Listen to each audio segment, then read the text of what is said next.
புஸ்தகம் 23வது புஸ்தகம் 6வது வசனம் சொல்லுகிறது, என் ஜீவன் உள்ள நாளெல்லாம் நன்மையும் கிருபையும் என்னை தொடரும். நான் கர்த்தருடைய வீட்டிலே நீடித்த நாட்களால் நிலைத்திருப்பேன். கர்த்தருக்கு ஸ்தோத்திரம். அல்லேலூயா. சங்கீதக்காரனாகிய தாவீது 23வது சங்கீதத்திலே கடவுளை மேய்ப்பராகவும் தன்னை ஒரு ஆடாகவும் நினைத்து எழுதுகிற ஒரு பாடல் நம்ம கடந்த வாரங்களிலே தியானித்து வருகிறோம். தொடர்ந்து கடைசி பகுதியை நாம் தியானிக்க போகிறோம். 6வது வசனம் என்ன சொல்லுகிறது? அவன் சொல்லுகிறான், ஆண்டவர் எனக்கு மேய்ப்பராய் இருக்கிறதுனால், ஆண்டவருக்கு நான் ஆடாய் இருப்பதனால், அவருடைய மந்தையிலே நானும் ஆடாய் இருப்பதனால் என்னுடைய வாழ்நாள் முழுவதும் நன்மையும் கிருபையும் என்னை தொடரும். அல்லேலூயா. கைகளை வைத்து சொல்லுங்க, அல்லேலூயா.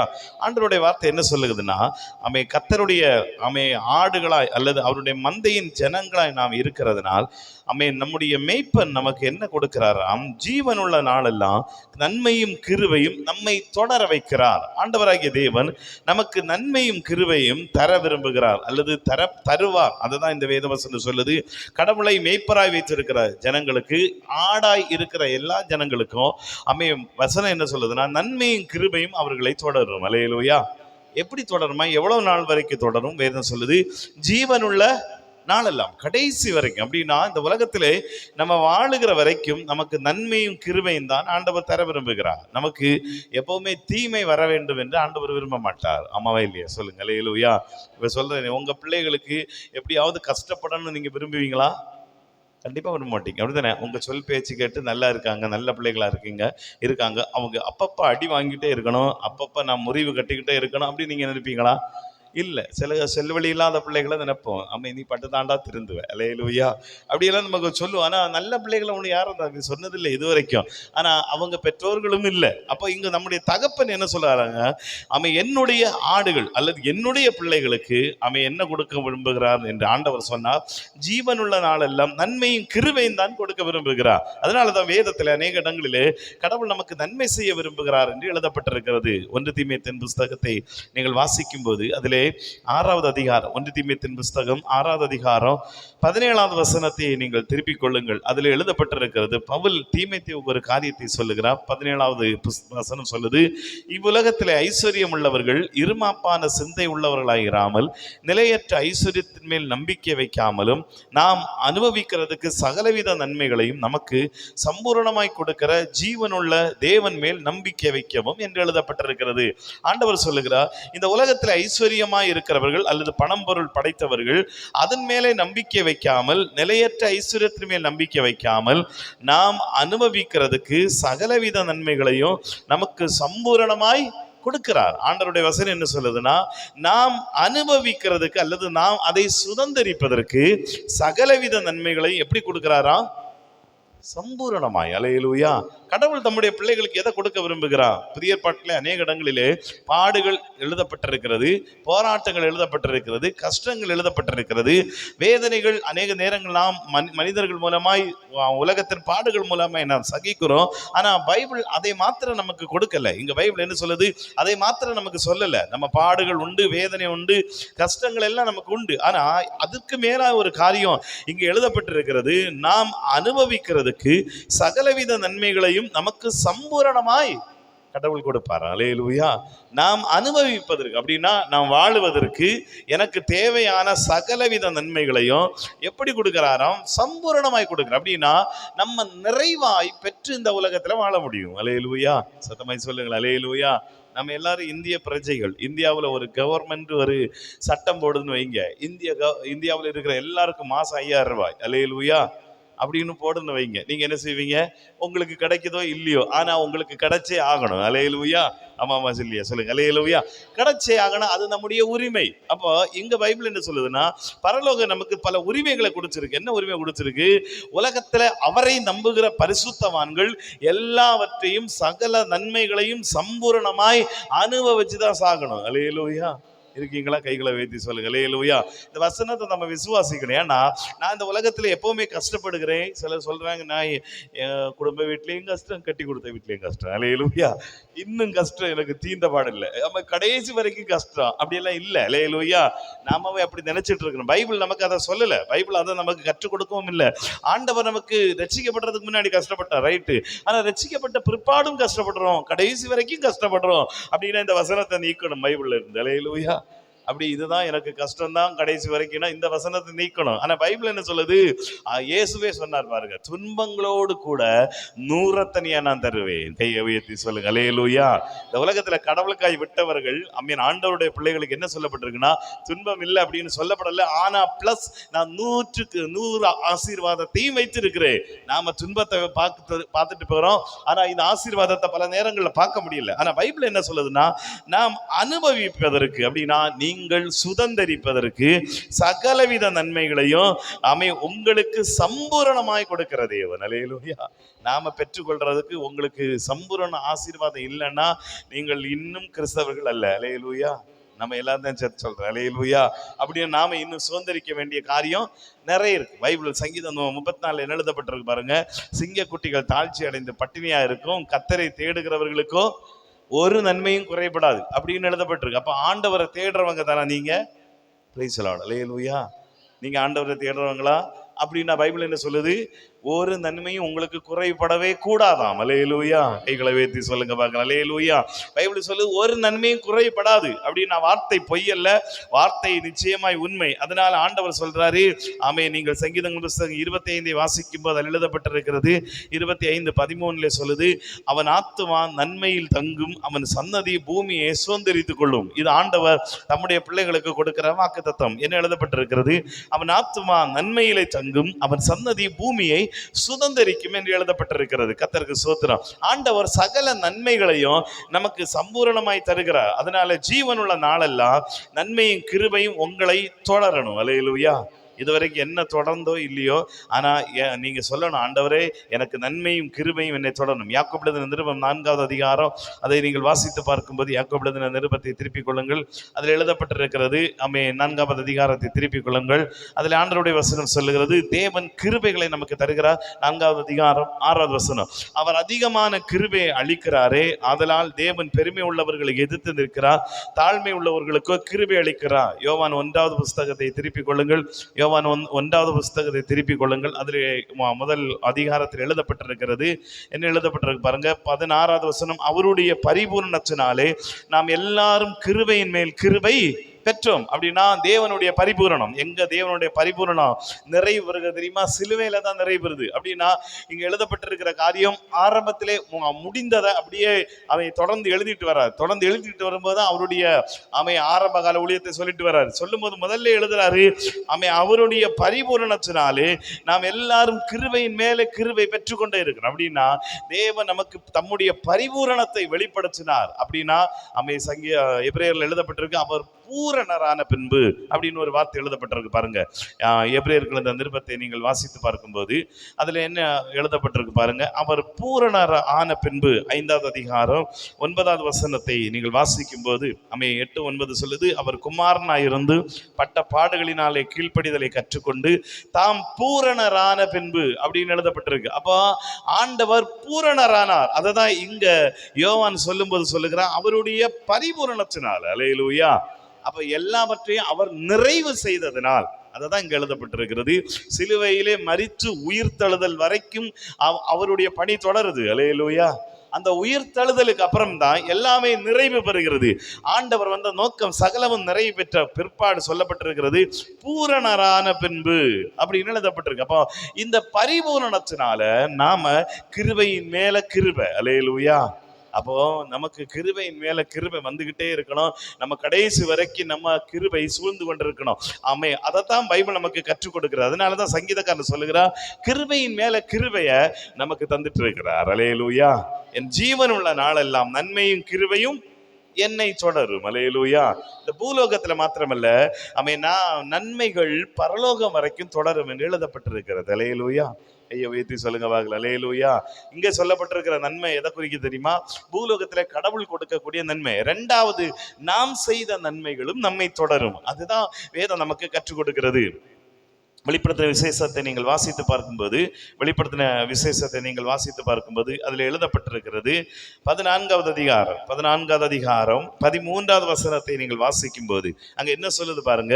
பின்பு பரலோகத்திலிருந்து ஒரு சத்தம் உண்டாக கேட்டு, அது கர்த்தருக்குள் மரிக்கிறவர்கள் இது முதல் பாக்கியவான்கள் என்றெழுது, அவர்கள் தங்கள் பிரயாசங்களை விட்டொழிந்து இளைப்பாறுவார்கள், அவருடைய கிரியைகள் அவர்களோட கூட போம். அல்லேலூயா. ஆவியானவரும் ஆம் என்று திருவுளம் பற்றுகிறார் என்று சொல்லிட்டு வேதம் ஒரு காரியம் சொல்லுது. ஆமே, நம்ம பைபிள்ல கூட ஒரு வசனம் இருக்கு. நாம் உலகத்தில் எதுவும் கொண்டு வந்ததும் இல்லை, ஒன்றும் கொண்டு போவதும் இல்லை. அல்லேலூயா. உலகத்தின் பொருட்களை நம்ம ஒன்றும் பரலோகத்துக்கு கொண்டு போக முடியாது. நாம வரும்போது ஒன்றும் கொண்டுறல. அல்லேலூயா. ஆனா இன்னொன்று பைபிள் நமக்கு கற்றுக் கொடுக்கிறது, நாம் உலகத்திலே செய்யக்கூடிய நன்மைகள் அல்லது கிரியைகள் நம்ம கூடவே வரும். அல்லேலூயா. அது பூலோகத்தில் முடியாது. ஆனா அதனாலதான் சங்கீதக்காரன் என்ன சொல்றான்னா, நான் கர்த்தருடைய வீட்டிலே நீடித்த நாட்களாய் நன்மையும் கிருபை என்ன தொடரும். தொடர்ந்ததுக்கு அப்புறம் நான் பரலோகத்துக்கு போய் நான் செஞ்ச நன்மை என்ன அங்கேயும் தொடரும். நம்புறவங்க மாத்திரம் யாரெல்லாம் நம்புறீங்க? அல்லேலூயா. ஏன்னா பைபிள் எழுதப்பட்டிருக்கிறது, அவர்களுடைய கிரியைகள் அவர்களோடு கூட போகும். மத்தேயு 25 என்ன சொல்றாரு பாருங்க. மத்தேயு 25 திருப்பிக் கொள்ளுங்கள். அதுல என்ன சொல்றாரு ஆண்டவர்? வலது பக்கத்தில் இருக்கிறவங்களை பார்த்து சொல்றாரு, என் பிதாவினால் ஆசீர்வதிக்கப்பட்டவர்களே. 40வது வசனம் 25-40 சொல்லுது, அதற்கு ராஜா பிரதியுத்தரமாய், மிகவும் சிறியவராக என் சகோதரரான இவர்களில் ஒருவனுக்கு நீங்கள் எதை செய்தீர்களோ அதை எனக்கே செய்தீர்கள் என்று மெய்யாகவே உங்களுக்கு சொல்லுகிறேன். அதுல முன்னாடி நீங்க வாட்சி பாருங்க. ஆண்டவருடைய வசனம் சொல்லுகிறது, பிதாவினால் ஆசீர்வதிக்கப்பட்டவர்களே. 34வது வசனம் சொல்லுது, என் பிதாவினால் ஆசீர்வதிக்கப்பட்டவர்களே, உலகம் உண்டானது முதல் உங்களுக்கு ஆயத்தம் பண்ணப்பட்டிருக்கிற ராஜ்யத்தை சுதந்திரித்துக் கொள்ளுங்கள் அப்படின்னு சொல்றாரு. அப்போ இங்க கீழே வசனங்களை வாசிக்கும் போது, பசியா இருந்தேன், ஆகாரம் குடிச்சீர்கள், தாகமா இருந்தேன், அந்நியனா இருந்தேன், வஸ்திரம் இல்லாமல் இருந்தேன், வியாதியா இருந்தேன், எல்லாத்தையும் நீங்க பார்க்க வந்தீங்க. இப்ப என்ன ஆச்சுன்னா, இது அவங்கள பரலோகத்திலையும் முக்கியமான இடத்துக்கு கொண்டு போகுது. அல்லேலூயா. அப்ப கிரியைகள் எங்க போகுது? தேவனுடைய ராஜ்யத்துக்கு நேராக நம்ம கூட்டிட்டு போகுது. அப்போ கிரியைகள் பரலோகம் வரைக்கும் வரும். அப்ப நம்ம செய்கிற நன்மைகள் தேவ ராஜ்யம் வரைக்கும் வரும். அதனாலதான் ஆண்டவர் சொல்லி இருக்கிறார். லூக்கா எழுதின சுவிசேஷம் 14வது அதிகாரத்தை நீங்கள் வாசிக்கும் போது அதுல ஆண்டவர் ஒரு காரியத்தை சொல்றார். லூக்கா எழுதின சுவிசேஷம் 14வது அதிகாரத்தை நீங்கள் வாசித்து பார்க்கும்போது 13-14 என்ன சொல்லுது? நீ விருந்து பண்ணும் போது ஏழைகளையும் ஊனரையும் சப்பானிகளையும் குருடரை அழைப்பாயாக, அப்பொழுது நீ பாக்கியவானாய் இருப்பாய், அவர்கள் உனக்கு பதில் செய்ய மாட்டார்கள், நீதிமான்களின் உயிர்த்தெழுதலில் உனக்கு பதில். Price God. அல்லேலூயா. பைபிள் என்ன சொல்லுதுன்னா, நீங்க விருந்து பண்ணும்போது அதில் ஃபங்க்ஷன் வைக்கும்போது ஏழைகளையும் ஊனரையும் சப்பானிகளையும் திருப்பி நமக்கு தராதவங்களும் கூப்பிடுங்க. அல்லேலூயா. சோத்திரம். அல்லேலூயா. ஆனா நாம் அப்படி கூப்பிடுவோமா? ஏற்கனவே 1008 மோதிரம் போட்டோம். அல்லேலூயா. திருப்பி அந்த மோதிரத்துக்கு எப்படி வழிங்கிறத பார்த்து தான் நம்ம கூப்பிடுவோம். ஆமாவா இல்லையா? இது மனசு இயல்பு. சோத்திரம். அல்லேலூயா. ஆனா இங்க என்ன சொல்றாரு? எப்ப நீங்க மோதிரத்துக்காக கூப்பிடாதீங்க, திருப்பி தராத ஆளை கூப்பிடுங்க. Praise the lord. அல்லேலூயா. ஆண்டவருடைய உபதேசங்கள்லாம் வித்தியாசமா இருக்கிறது. அப்போ ஆண்டவர் சொல்றாரு, அவன் பாக்கியவானா இருப்பான், அவர்கள் உனக்கு பதில் செய்ய மாட்டார்கள், நீதிமான்களின் உயிர்த்தெழுதல் எப்ப பதில் செய்யப்படும்? அதான் அவனுடைய உயிர்த்தெழுதலின் காலங்களிலே அவன் எழும்பும் போது அவனுடைய கிரியைகள் அவன் கூடவே போகும். அப்ப தேவ ராஜ்யத்துக்குள்ள நம்ம போகும்போது ஏதாவது கொண்டு போறோமா? கொண்டு போறோம். அல்லேலூயா. இல்லைன்னு சொல்லக்கூடாது. உலகத்திலிருந்து எதையும் கொண்டு போக முடியாது, நல்லா புரிஞ்சுக்கணும். ஆனா கிரியைகளை நாம் கொண்டு போறோம். அதனாலதான் ஆண்டவர் சொன்னாரு, லூக்கா எழுதின சுவிசேஷத்தை நீங்கள் வாசிக்கும் போது 16வது அதிகாரம் 9வது வசனத்தை நீங்கள் வாசிக்கும் போது, நான் உங்களுக்கு சொல்லுகிறேன், நீங்கள் மாளும் போது உங்களை நித்தியமான வீடுகளில் ஏற்றுக்கொள்வார் உண்டாகும்படி அநீதியான உலக பொருட்களால் சிநேகிதரை சம்பாதியுங்கள், பரிசுத்தவான்களை சம்பாதியுங்கள் அப்படின்னு எழுதப்பட்டிருக்கு. உலகத்திலே பைபிள் என்ன சொல்லுதுன்னா, மாளும் போது நம்ம மரிக்கும் போது நித்தியமான வீடு தேவனுடைய சமூகத்திலே ஏற்றுக்கொள்வார் உண்டாகும்படி. அப்படின்னா அங்க நம்ம வரவேற்கிறதுக்கு ஆளா நாம இங்க இருந்தே ரெடி பண்ண முடியுமா? அல்லேலூயா. ஸ்தோத்திரம். அல்லேலூயா. அப்போ நாம இங்க செய்கிற நன்மைகள் அங்க வரைக்கும் வரும். அல்லேலூயா. அதனாலதான் அவர் சொல்றாரு, நான் கர்த்தருடைய வீட்டிலே நீடித்த நாட்களாய் நிலைத்திருப்பேன். கைகளை வைத்து சொல்லுங்க. அல்லேலூயா. நன்மையும் கிருபை என்னை தொடரும், ஆனா நான் தேவனுடைய வீட்டுல நிலைச்சிருப்பேன். இங்க வசனம் சொல்லுது 16, லூக்கா 16:9 சொல்லுது, வீடு அப்படிங்கிறத எதை குறிக்கிறது? நான் மாளும் போது அல்ல நீங்கள் மாளும் போது உங்களை நித்தியமான வீடுகளிலே ஏற்றுக்கொள்வார் உண்டாகும்படி. பரலோக ராஜ்யம் என்கிறது வீடாய் குறிப்பிடப்படுகிறது. யோவான் 14வது அதிகாரத்தை திருப்பிக் கொள்ளுங்கள். யோவான் 14வது அதிகாரத்தை திருப்பிக் கொள்ளுங்கள். அதில் எழுதப்பட்டிருக்கிறது, யோவான் 14வது அதிகாரத்தில் ஆண்டவருடைய வார்த்தை 3வது வசனம் என்ன சொல்லுது? 2:3 சொல்லுது, என் பிதாவின் வீட்டில் அநேக வாசஸ்தலங்கள் உண்டு, அப்படி இல்லாதிருந்தால் நான் உங்களுக்கு சொல்லி இருப்பேன். ஒரு ஸ்தலத்தை உங்களுக்காய் ஆயத்தம் பண்ண போகிறேன். நான் போய் உங்களுக்காய் ஸ்தலத்தை ஆயத்தம் பண்ணின பின்பு நான் இருக்கிற இடத்துல நீங்களும் இருக்கும்படி நான் மறுபடியும் வந்து உங்களை என் அண்டையில் சேர்த்துக் கொள்வேன். ஆண்டவர் சொல்றாரு, என் பிதாவின் வீட்டில் அநேக வாசஸ்தலங்கள் உண்டு, அப்படி இல்லாதிருந்தால் நான் உங்களுக்கு சொல்லியிருப்பேன். ஒரே ஒரு ஸ்தலத்தை உங்களுக்கு ஆயத்தம் பண்ண போகிறேன். அந்த ஸ்தலம் தான் நாம எல்லாரும் உட்கார்ந்து இருக்க போகிற இடம். அல்லேலூயா. கைகளை வைத்து சொல்லுங்க பார்க்கலாம். அல்லேலூயா. அதை குறித்து பைபிள் எழுதப்பட்டிருக்கிறது. வெளிப்படுத்தின விசேஷத்தை நீங்கள் வாசிக்கும் போது, வெளிப்படுத்தின விசேஷத்தை நீங்கள் வாசிக்கும் போது 21வது அதிகாரம் 10வது வசனத்தில் எழுதப்பட்டிருக்கிறது. வெளிப்படுத்தின விசேஷம் 21வது அதிகாரம் 10வது வசனத்தில் எழுதப்பட்டிருக்கிறது. பெரிதும் உயரமான ஒரு பர்வதத்தில் மேல் என்னை ஆவியில் கொண்டு போய் தேவனுடைய மகிமை அடைந்த எருசலேம் ஆகிய பரிசுத்த நகரம் பரலோகத்தை விட்டு தேவனிடத்திலிருந்து இறங்கி வருகிறதை எனக்கு காண்பித்தார். இங்கு எழுதப்பட்ட தேவனுடைய மகிமை அடைந்த எருசலேம் ஆகிய பரிசுத்த நகரம். அந்த நகரம் பரலோகத்தை விட்டு தேவனிடத்திலிருந்து இறங்கி வருகிறதை கண்டு. அப்ப நம்ம எல்லாரும் உட்கார்ந்து இருக்க அல்லது வாழ போற இடம் என்ன தெரியுமா? இந்த வசனத்தின் கீழே இருக்கிற பகுதிகளை நீங்கள் தியானித்து வாருங்கள். அங்கே எழுதப்பட்டிருக்கிறது, கிறிஸ்து தான் அதற்கு ஆலயம் என்று எழுதப்பட்டிருக்கிறது. அதிலே அவரே வெளிச்சமா இருக்கிறார் என்று எழுதப்பட்டிருக்கு. 22வது வசனம், அதிலே தேவாலயத்தை நான் காணவில்லை, சர்வ வல்லமை உள்ள தேவனாகிய கர்த்தரும் ஆட்டுக்குட்டியானவருமே அதற்கு ஆலயம். அல்லேலூயா. சர்வ வல்லமை உள்ள தேவனாகிய கர்த்தர் அப்படின்னு எழுதப்பட்டிருக்கிறது. அதுல 24 சொல்லுது, ரட்சிக்கப்படுகிற ஜனங்கள் அதன் வெளிச்சத்திலே நடப்பார்கள். கர்த்தருக்கு ஸ்தோத்திரம். அல்லேலூயா. நம்ம எல்லாரும் இருக்கக்கூடிய இடம் எங்க தெரியுமா? இந்த இடம் தான். அப்ப இங்கதான் நாம உட்கார்ந்து இருக்க போறோம். தேவனுடைய எருசலேம். கைகளை வைத்து சொல்லுங்க பாக்கலாம். அல்லேலூயா. இந்த எருசலேமை பார்த்து தான் தாவீது சொல்லுகிறார், தேவனுடைய வீட்டிலே நான் நீடித்த நாட்களாய் நிலைத்திருப்பேன். நீடித்த நாட்கள் என்று சொன்னா அதற்கு முடிவே கிடையாது. நித்தியமான வீடு, அதுதான் பரலோக ராஜ்யத்திலிருந்து இறங்கி வருகிற புதிய எருசலேம். கைகளை வைத்து சொல்லுங்க பார்க்கலாம். அல்லேலூயா. இந்த எருசலேமுக்குள்ளதான் நாம இருக்க போறோம். அதனால ஆண்டவருடைய வசனம் சொல்லுது, ஜீவனுள்ள நாளெல்லாம் நன்மையும் கிருபையும் என்னை தொடரும், நான் கர்த்தருடைய வீட்டிலே நிலைத்திருப்பேன். அல்லேலூயா. கைகளை வைத்து சொல்லுங்க. அல்லேலூயா. ரொம்ப வருடங்களுக்கு முன்பாக ஒரு நாள் நான் ஒரு மாலை வேளையில பைபிள் படிச்சுட்டு இருந்தேன். பைபிள் படிச்சுட்டு இருக்கும்போது ஒரு தாயார் வந்தாங்க. வெள்நாடை அணிந்துட்டு ஒரு தாயார் வந்தாங்க. அந்த தாயார் திடீர்னு உள்ள வந்து, நான் பைபிள் படிச்சுட்டு இருக்கும்போது சொன்னாங்க, எனக்கு உங்கள் ஆண்டவரை பற்றி எனக்கு சொல்லுங்க அப்படின்னு சொன்னாங்க. நான் அப்படியே உட்கார்ந்துருந்தேன். அப்போ என்ன, எங்கேருந்து வரீங்கன்னு கேட்டு அவங்க சொன்னாங்க, நான் ஒரு யோகா எடுக்கிற ஒரு ஸ்திரீ. இந்த ஏரியா ஃபுல்லாக ஒரு 4-5 பேராக நாங்கள் சேர்ந்து வந்தோம். சேர்ந்து வரும்போது சாயங்கால வேளையில் வாக்கிங் போகிறதுக்காக நான் அப்படியே மெதுவாக நடந்துட்டு வந்தேன். நடந்துட்டு வரும்போது உங்கள் சர்ச்சு பக்கத்தில் வந்த உடனே யாரோ சொன்னாங்க, உள்ள போ. அல்லேலூயா. ஸ்தோத்திரம். அல்லேலூயா. யாரோ எனக்குள்ள பேசுறாங்க, உள்ள போ அப்படின்னு சொன்னாங்க. நான் உள்ள வந்தேன். பாஸ்டர், நீங்க எனக்கு சொல்லுங்க. அல்லேலூயா. நான் அவங்களுக்கு ஆண்டவரை பத்தி ஃபுல்லா சொல்லிட்டேன். அப்ப கடைசி அவங்க கேட்டாங்க ஒரே ஒரு கேள்வி, சரி பாஸ்டர், நீங்க பரலோகம்னு சொல்றீங்களே, பரலோகத்துல நம்ம எங்க இருக்க போறோம்? அல்லேலூயா. அப்ப நான் சொன்னேன், பரலோகத்துல புதிய எருசலேமில் நம்ம இருக்க போறோம். கைகளை உயர்த்தி சொல்லுங்க. அல்லேலூயா. அந்த புதிய எருசலேம் நமக்காக தேவன் ஆயத்தப்படுத்தி கொண்டிருக்கிறார். அதை ஆயத்தப்படுத்தின பின்பு நான் வருவேன்னு வாக்கு கொடுத்திருக்கிறார். அவர் வரப்போறார். அந்த தாயார் என்ன சொன்னாங்க தெரியுமா? இனி நான் யோகா எடுத்தாலும் தியானம் பண்ணினாலும் புதிய எருசலேமா தான் நினைச்சு பண்ணுவேன். நம்புறவங்க மாத்திர கையை உயர்த்தி. அல்லேலூயா. நிறைய இடத்துக்கு போனேன், எல்லா இடத்துலும் போனேன். கிறிஸ்தவர்களிடத்துல கூட பல இடத்துல போய் நான் கேட்டேன். எனக்கு யாருமே சொல்லி தரல பாஸ்டர், ஆனா நீங்க எங்களுக்கு தெளிவா சொன்னீங்க. அந்த இடத்துல இனி என்னுடைய தியானம் உள்ள புதிய எருசலேம். சோத்திரம். நான் நம்புறேன், எல்லாம் பரலோகத்துக்கு போகும்போது அந்த பாட்டியும் வரும். அல்லேலூயா. கையை உயர்த்தி சொல்லுங்கள். அல்லேலூயா. விதையை போட்டு விட்டுருங்க, அது என்னைக்காவது கிரியசி. அதனால கவலைப்படாதீங்க, அது என்னைக்காவது ஒரு நாள் முளைச்சு அங்க வந்து நிற்பாங்க. கைகளை உயர்த்தி சொல்லுங்க. அல்லேலூயா. அதனாலதான் தாவீது சொல்லுகிறா, நான் கடவுளுடைய வீட்டில நீடித்த நாட்களா. எனக்கு இந்த உலகத்துல இருக்கிற வீடு நிரந்தரம் அல்ல, எனக்கு வீடு பரலோகத்துல. அல்லேலூயா. சத்தமாய் சொல்லுங்க. அல்லேலூயா. அதனாலதான் கிறிஸ்தவர்கள் அநேகர் சொல்லுவாங்க, எனக்கு வீடொன்றும் நாடொன்றும் பூமியில இல்லை. ஆமென். Praise the lord. நமக்கு வாழ்வதற்கு எல்லாம் தேவை, அது எல்லாத்தையும் தருவேன்னு சொல்ற, ஆனா அது நமக்கு நிரந்தரம் இல்லை. நமக்கு நிரந்தரம் தேவராஜ்யம். அல்லேலூயா. எல்லாரும் அப்படியே கண்களை மூடுவோம், ஜெபிப்போம்.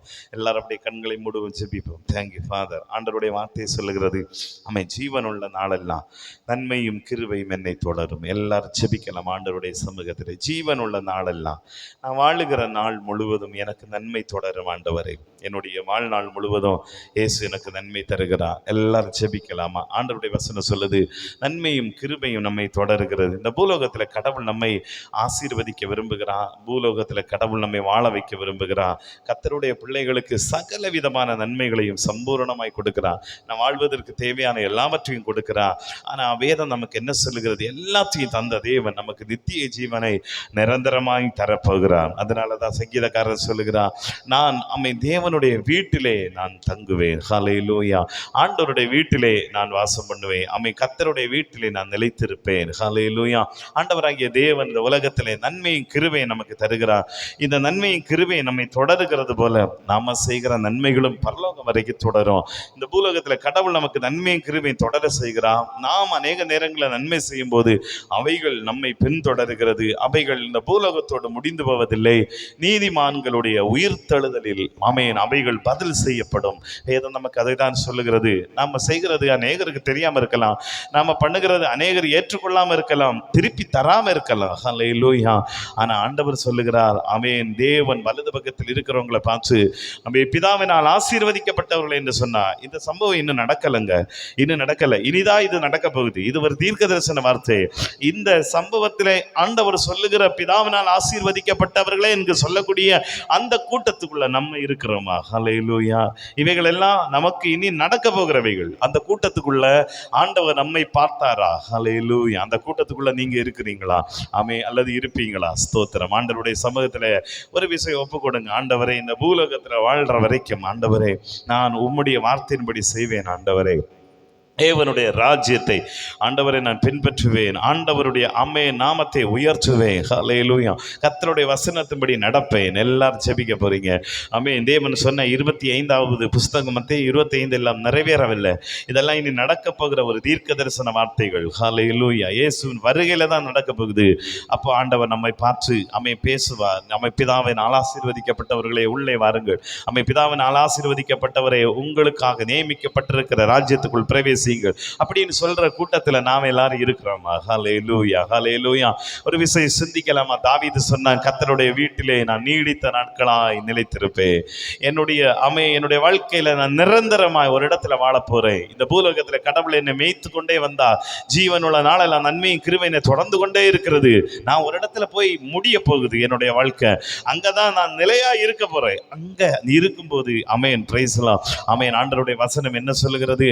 நான் அங்க ஆண்டவரோடு கூட இருப்பேனா? அல்லது பிதாவினால் ஆசீர்வதிக்கப்பட்டவர்கள் கூட்டத்தில் எதிர்பக்கமாய் நின்ற கூட்டத்தில் நாம இருக்கிறோமா? ஆண்டவருடைய சமூகத்தில் ஒப்பு கொடுப்பீங்களா? ஹல்லேலூயா. எல்லாரும் ஜெபிக்க போறோம். எல்லாரும் ஜெபிக்க போறோம். கர்த்தாவே, உம்முடைய பிரசன்னம், உம்முடைய கிருபை, உம்முடைய மகிமை இறங்கி வரட்டும். தகப்பனே, உம்முடைய வல்லமை இறங்கி வரட்டும். பரிசுத்த ஆவியானவரே, நாங்களும் ஆண்டவரே எங்க வாழ்க்கையில நன்மைகளை பெற்றுக்கொள்ளணும். இந்த பூலோகத்தோடு எங்களுக்கு நன்மை முடிஞ்சிடக்கூடாது. ஆண்டவரே, அது எங்களை தொடரணும். அப்பா, அது எங்களை தொடரணும். வேதம் நமக்கு கற்றுக் கொடுக்கிறதே அவருடைய கிரியைகள் அவர்களோடு போட போ. ஹல்லேலூயா. ஹல்லேலூயா. நம்ம செய்கிற கிரியைகள் இந்த பூலோகத்தோடு முடிஞ்சிடாது. ஆண்டவருக்காக படுகிற பிரயாசங்கள், ஆண்டவருக்காக செய்யக்கூடிய காரியங்கள் இந்த பூலோகத்தில் எதையோ தந்து நம்மை சமாளிச்சுட்டு விட்டுட்டு போயிட மாட்டார் கர்த்தர். ஹல்லேலூயா. வேதத்தில் அழகான ஒரு வசனம் உண்டு, மறந்து விடுகிறதற்கு அவர் அநீதி உள்ளவர் அல்லவே. ஆண்டவருடைய நாமத்தினால் நீங்க செய்யக்கூடிய காரியங்கள் இந்த பூலோகத்தோடு முடிஞ்சிடணும்னு நினைக்காதீங்க. இதனுடைய பலன் தேவ ராஜ்யம் வரைக்கும் போகும். அதனாலதான் ஆண்டவர் சொன்னார், அழிந்து போகிற உலக பொருட்களினால் நண்பர்களை சம்பாதித்துக் கொள்ளுங்கள். ஊனரையும் குருடர்களையும் உங்களுக்கு பதில் செய்யாதவர்களுக்கு நீங்க செய்யுங்கள் என்று ஆண்டவர் சொன்னார். ஹல்லேலூயா. திருப்பி கொடுக்க முடியாது அப்படிங்கிறவங்களுக்கு செய்யுங்க என்று ஆண்டவர் சொன்னார். அவர்களுக்கு பதில் இந்த பூலோகத்தில் வராது. அவங்களுக்கு பதில் அநேக நேரங்களில் நம்ம யோசிக்கும் போது கூட நான் செஞ்சதுக்கு என்ன புண்ணியம் அல்லது என்ன நன்மைன்னு நம்ம யோசிக்க கூட நினைப்போம். ஆனா நித்தியமான வீடுகளில் உயிர்த்தெழுதலிலே அவைகள் கொடுக்கப்படும் என்று கர்த்தர் வாக்கு கொடுக்கிறார். ஹல்லேலூயா. ஒப்பு கொடுப்பீங்களா? ஆண்டவரே, ஆண்டவரே, வாழ்க்கையில நன்மையும் கிருபையும் தொடர பண்ணுகிறவ, என்னுடைய வாழ்க்கை முடிஞ்ச பிற்பாடும் நன்மையை தொடர பண்ணுகிறவ தகப்பனே, உடைய கிருபை எங்களை தொடர பண்ணுகிற உடைய பிரசன்னத்துக்காய் நன்றி ஆண்டவரே. சங்கீதக்காரன் சொன்னது போல் கர்த்தருடைய வீட்டிலே நாங்கள் நீடித்த நாட்களாக நிலைச்சிருப்போம். ஆண்டவருடைய சமூகத்திலே நாங்கள் நிலைச்சிருப்போம் தகப்பனே. பரிசுத்த ஆவியானவரே நன்றி. எல்லாரும் ஒப்பு கொடுப்பீங்களா? ஆண்டவருடைய சமூகத்திலே. ஹல்லேலூயா. உம் சமூகத்திலே நாங்கள் நிலைச்சிருக்க எங்களுக்கு உதவி செய்யும் ஆண்டவரே. உடைய சமூகம் எங்களை உருவாக்குகிறது. உடைய சமூகம் எங்களை பலப்படுத்துகிறது. ஆண்டவர் உடைய சமூகம் எங்களை நடத்துகிறதே தகப்பன். எல்லாரும் ஆண்டவருடைய சமூகத்திലേക്ക് ஒப்பு கொடுப்பீங்களா? ஹல்லேலூயா. ஹல்லேலூயா. ஹல்லேலூயா. ஹல்லேலூயா.